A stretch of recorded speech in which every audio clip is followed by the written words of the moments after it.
Some mornings, the sun rose gentle, like it didn't want to touch the roof of our house. It came in soft and sideways, as if it too was mourning, afraid to stir the quiet we'd been living in since Mama died. The light filtered through worn curtains, catching the dust in golden nets, and settled on my sister Clara May, sitting cross-legged on the floor, tracing the hem of her dress with the same lost expression she wore every day since. She hadn't spoken a word in months.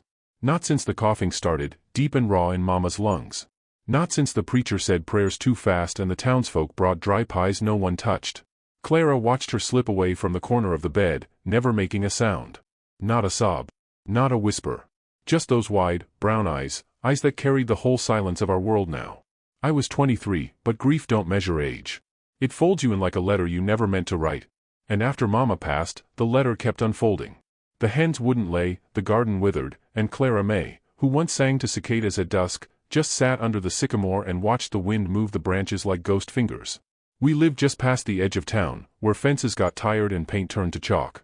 The Dillard place had always been humble, but back when Mama was alive, it smelled like rising bread and wood smoke. Now it smelled like dust and trying. I tried to keep it up, sweeping, cooking, mending, but my hands felt too big for the delicate life we'd lost. Nothing I did could make Clara look me in the eye. She was 17, but shrinking every day, it seemed, folding into herself like a letter, too. In town, people started to talk. They always do, when women live alone. Mrs. Nettie Crow, perched on her porch like a vulture in mourning lace, said I was too proud to ask for help. What she meant was I hadn't begged. Folks like her didn't understand that pride wasn't the sin, it was all we had left.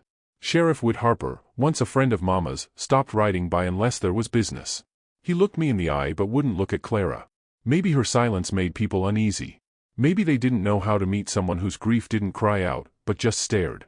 Still, there was Boaz Coltrane. He was a rancher who kept to himself, just outside the cotton edge of town. 31 or so, I figured, with a face made for squinting into distance and hands calloused from work. He wasn't loud or known for much beyond his dog, Dusty, and fixing his own fence even when it didn't need fixing. I remembered him once, years back, when Mama took us to the spring fair. He'd bought Clara a stick of peppermint and said she had eyes like creekstone. She'd smiled at him back then. Now she just watched him, same as she watched the wind. From the wagon, from the store window, from beneath the sycamore. And Boaz, he'd nod sometimes. That was all. One morning, I hitched the wagon to old June and hauled Clara into town. She didn't resist, didn't speak, just clutched her apron like it might fly away. The general store was quiet, dust in the air, sun slanting through the cracked pane above the counter. I traded eggs for flour and waited while Mr. Jebb marked the ledger. Clara stood near the shelves of hard candy, still and wordless. Then the bell above the door jingled, and Boaz stepped in. He was tall without meaning to be, with a presence that made even the floorboards hush. Dusty trotted beside him, ears perked, as if he understood this was a church of sorts. Grief made everything sacred and somber. Boaz nodded to me. I nodded back. Then his eyes fell on Clara. She didn't move. Didn't blink. Without a word, he reached into the paper sack he carried and pulled out a biscuit. Not a big one. Not fresh. But soft at the center, golden, warm-looking. He held it out to me. Just held it there, steady as if the world weren't tipping sideways. I hesitated. Took it. Clara's eyes followed my hand. I crouched beside her and held it out like I might a rabbit. Slow. Gentle. She took it. The tiniest smile ghosted across her lips. Brief as breath on glass. But I saw it. I swear I did. Boaz didn't say a word. Just tipped his hat and turned. Dusty lingered, sniffed Clara's shoe, and licked her ankle. She didn't flinch. Later, in the wagon, I held the reins loose. Clara cradled the biscuit like it was porcelain. She didn't eat it. Just held it and looked out at the plains as if something in her had shifted. That night, I lit the lamp slow. Cooked cornbread even though we were nearly out of meal. Clara set the table, first time in weeks. She didn't speak, but she placed the forks even. Precise. Like Mama used to. Grief is a strange kind of silence. It can scream so loud inside a person, it steals all the air. But sometimes, if you're lucky, kindness slips in through the cracks. A biscuit ain't much. But it was the first thing Clara'd accepted from the world since Mama died. And that made it sacred. That night, after she curled up on her cot beneath Mama's quilt, I sat out on the porch alone. The stars were dim, summer haze made them flicker, but I counted them just the same. Tried to name them like I used to when we were little. Boaz's ranch sat in the distance, dark and quiet. But something about it felt less far off. Maybe tomorrow, I thought, I'd take Clara back into town. Not for flour. Not for news. just for the chance she might smile again. And if Boaz happened to be there, maybe, just maybe, he'd have another biscuit. It started with biscuits. Every Saturday after that, Boaz Coltrane came to town around the same time we did. He didn't speak much, never did, but he always had something in hand. A biscuit one week, a red apple the next. A carved wooden chicken the time after that, its wings just rough enough to look like they could flap if you wished hard enough. He never handed them to Clara May directly. Always gave them to me with a nod, like we were sharing a quiet contract. Sometimes Dusty trotted forward to nuzzle her hand before circling back to sit obedient at Boaz's boot. Clara never spoke. But she watched him with the kind of stillness only grief understands, half waiting, half not daring to hope. And me? I watched her. She began to change in small, private ways. I'd find her humming under her breath while she plucked at loose threads on her dress. She began drawing shapes in the dirt near the sycamore, mostly birds. I never asked why. I just brought her chalk from town, pretending I'd found it in the cellar.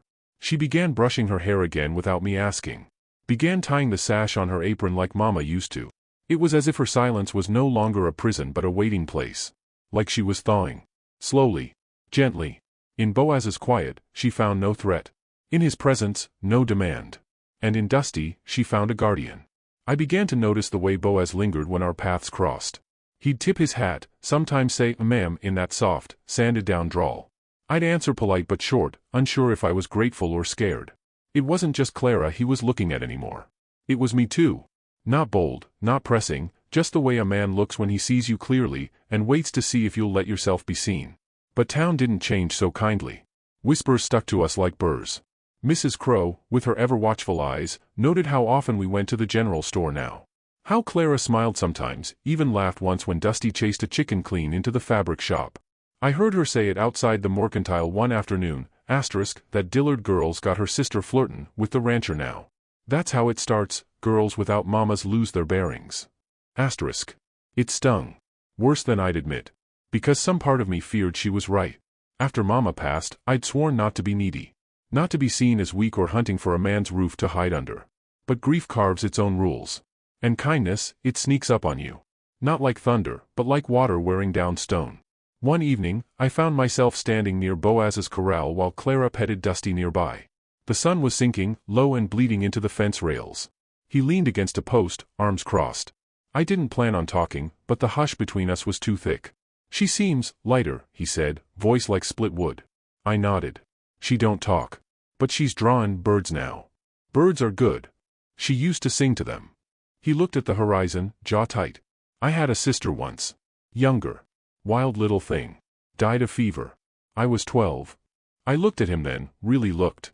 There was pain there, tucked behind his eyes like a folded photograph. Nothing showy. Just lived in. "I'm sorry," I said. He gave a slow nod.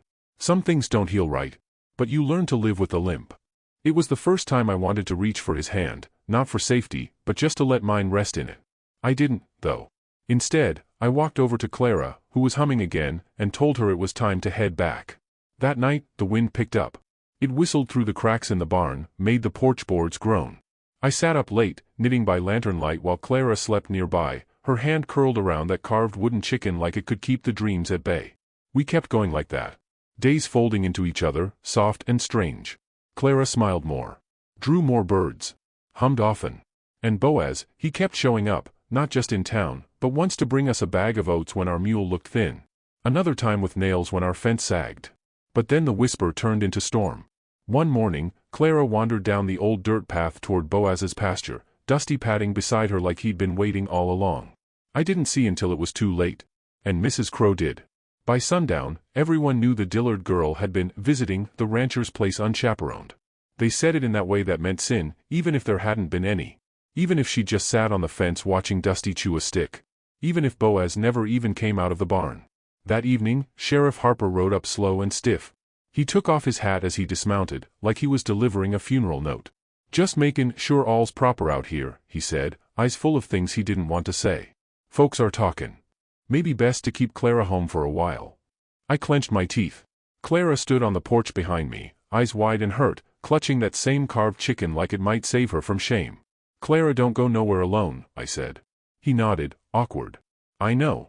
Still. It's a small town." When he left, I went out to the barn and kicked the door hard enough to raise dust.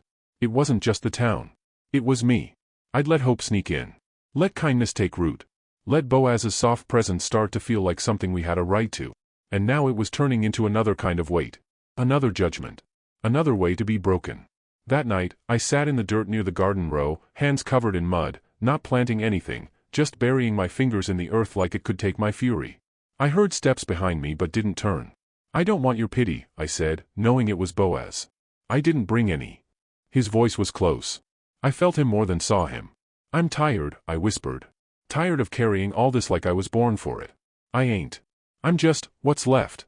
And she's all I got." Boaz said nothing for a moment.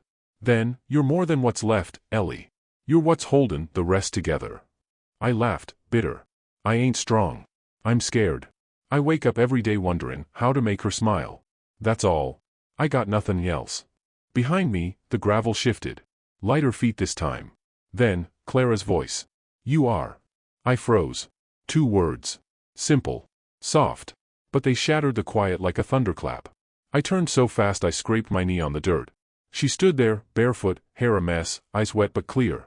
"You're strong," she said again. "You always were." I couldn't move. Couldn't breathe. Boaz stepped back, giving us room, and Dusty came to sit between us like he belonged to the moment. I pulled Clara into my arms and cried for the first time since Mama died. Not silent tears. Not the kind you hide. But shaking, ugly sobs that split through the silence like light through storm clouds. She didn't cry. Just held me. Like she'd known all along I needed it. Boaz didn't speak. Just tipped his hat and walked back toward his wagon. His figure faded into dusk like something too good to be real, but still, real. That night, Clara curled up beside me under Mama's quilt. She didn't say more, but her breathing was steady. Sure. And I didn't need words. She had spoken. And I knew something had shifted, something bigger than gossip, bigger than fear. Grace had grown quiet between us. But now it had a voice. The days that followed felt like waking from a long, gray dream where the sky never changed. There was color again, not bright and loud, but gentle, like the blush of a sunrise no one notices until it warms their skin. Clara May didn't start talking all at once. In truth, she still barely spoke at all. But when she did, it was like a leaf rustling in stillness, soft, certain, and alive. She hummed more. Sometimes I caught her whispering words to Dusty while she scratched behind his ears. Other times she just smiled at the breeze, lips moving like she was telling it a secret. I didn't push her. Didn't need to. I'd learned by then that healing didn't look like fixing. It looked like surviving long enough for something beautiful to grow wild in the cracks. We still went to town. Less often, but on our own terms. Clara wore her hair in a braid now, tied with one of Mama's old ribbons, and she walked steadier. Not quick, not bold, but without flinching. People noticed, though they didn't always speak. Mrs. Crow gave a thin-lipped nod once at the well, like she'd meant to say something cruel but found her throat too dry. Even Sheriff Harper tipped his hat the next time he passed, eyes softer than I remembered. Boaz kept coming around. Not often. Not with fanfare. Just when something needed fixing, our fence after a storm, a hinge on the chicken coop, a leaking corner of the barn. He never asked for payment. Never asked for thanks. He just showed up with tools in hand and a quiet patience like God might have if he were tired and kind. Sometimes, after chores, we'd sit on the porch. I'd bring out coffee, and he'd sip it like it was something rare. We didn't talk much, just let the silences stretch between us, comfortable now, not haunted. I'd glance over at him sometimes and find his eyes already on me. Not searching. Just resting there. Like I was something he'd already made peace with. One evening, as the sun melted behind the hills, he brought over Mama's old rocking chair. Fixed the broken leg. Sanded the slats smooth. Said he found it behind the shed and figured it deserved better. Some things are worth keepin', even when they don't look like much at first, he said, placing it gently on the porch. I wanted to say something. Something that would meet the weight of his words. But all I managed was, "Coffee?" He nodded. "If you're pourin', da." That was the first night I noticed how natural it felt, the 3 of us sitting there. Clara curled up with Dusty asleep across her lap, Boaz leaning back in the rocker, and me sipping coffee like time itself had slowed to watch us. It wasn't romance, not like the stories say. No dramatic kiss, no fevered confessions.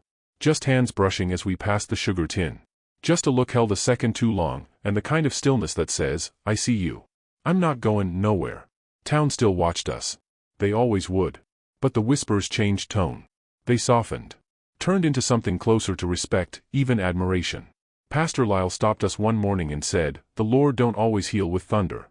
Sometimes it's the biscuit that saves a soul." Then he chuckled, tipped his hat to Clara, and walked on like he'd said all that needed saying. Even Mrs. Crow shifted. She passed us on the road one day, her buggy creaking slow. Glanced at Clara, then at me, and instead of her usual sour squint, she offered, "Girl's lookin' more herself. That rancher's not so bad, I reckon." I didn't answer. I didn't need to. What mattered wasn't what they saw. What mattered was the weight in my chest had changed, from stone to something like bread rising. Warm. Alive. Hopeful. One morning, I woke to the sound of Clara singing. It was soft, fragile. She sat beneath the sycamore, knees tucked under her, and her voice trembled on the notes. It wasn't a hymn, not quite, just a melody Mama used to hum while hanging laundry. The wind caught it, carried it through the yard like it had been waiting to return. I leaned against the doorframe, hands pressed to my lips, afraid I'd scare it away. But she kept singing. Eyes closed. Face turned to the sun. Later that week, Clara brought me a drawing she'd made, 2 birds on a fence post, one with wings spread, the other just watching. She didn't explain it, but she didn't need to. I hung it on the wall beside the hearth, next to Mama's portrait. It belonged there. That evening, I found Boaz standing at the edge of the pasture. He didn't see me right away. Just stared out across the field like he was thinking something hard. When he did turn, he smiled, not wide, just enough to say he was glad I'd come. "I'm thinkin' of buildin' another coop," he said. I raised a brow. "Expectin' more chickens?" "Maybe. Maybe just somethin' to work on." He looked at me then, really looked. And I understood. It wasn't just a coop. It was space. A possibility. "You could bring Clara by sometime," he added, almost as an afterthought. "Dusty misses her.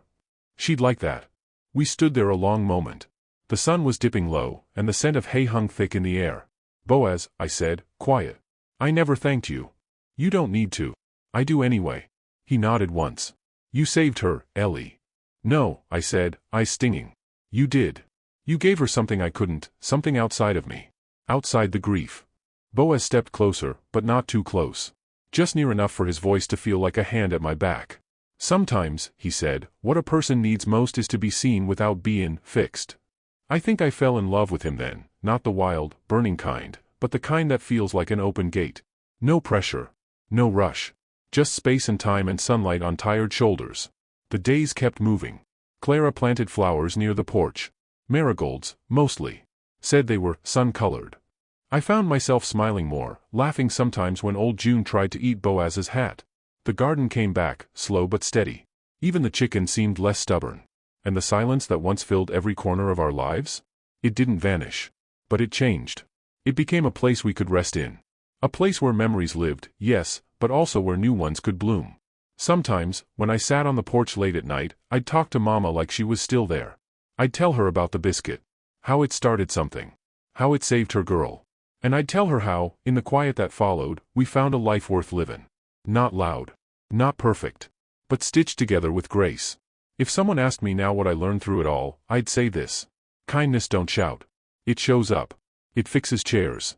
It feeds dogs. It waits on the porch with calloused hands and eyes full of understanding. And sometimes, when grief turns everything hollow, it only takes one gesture, gentle and true, to remind you, light don't leave. It lingers. You just have to let it stay.